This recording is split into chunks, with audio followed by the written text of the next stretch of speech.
Okay, so it makes sense that the animal spirits will ultimately fuel some of these things that you're talking about, business owner confidence and even consumer confidence. But then the question becomes, is it sustainable? When you get a tax cut, tax cuts, of course, are a one-time thing, and that pushes up the GDP, gets you a big growth bump.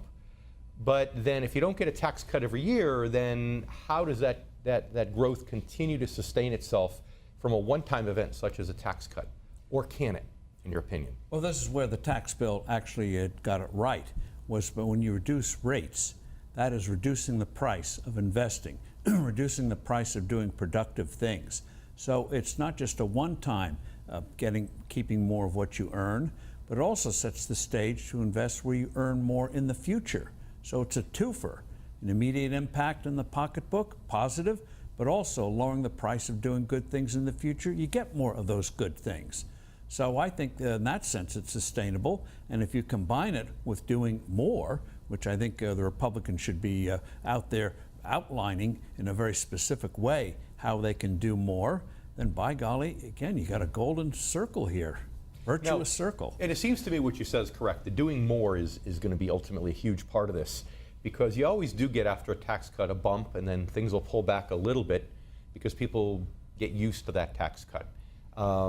So this is a great jump start that we never really had during the last administration, but it's a jump start now.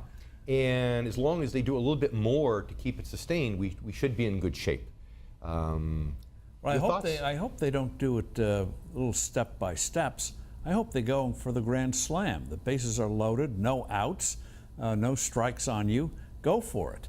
And that's why the Republicans, they talk about tax cut 2.0. The president's made reference to it.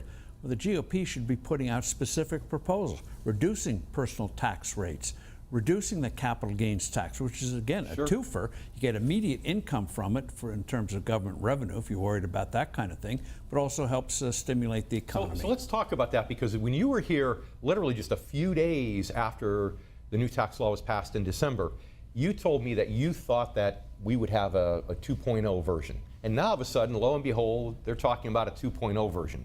So what do you really think is going to be in their tax plan, and will they be able to get it through? I know you'd love to see the capital gains cuts. We talked about that last time. Will they be able to do that? And if not, what will they be able to do and successfully get through Congress? Well, to be able to do it, they've got to win the elections in November, keep the House, expand their lead in the Senate. And that means putting out to the American people, here's what's going to happen. Here's your next Christmas present. You got one when the president signed it late last year, just before Christmas. Here's Christmas present number 2.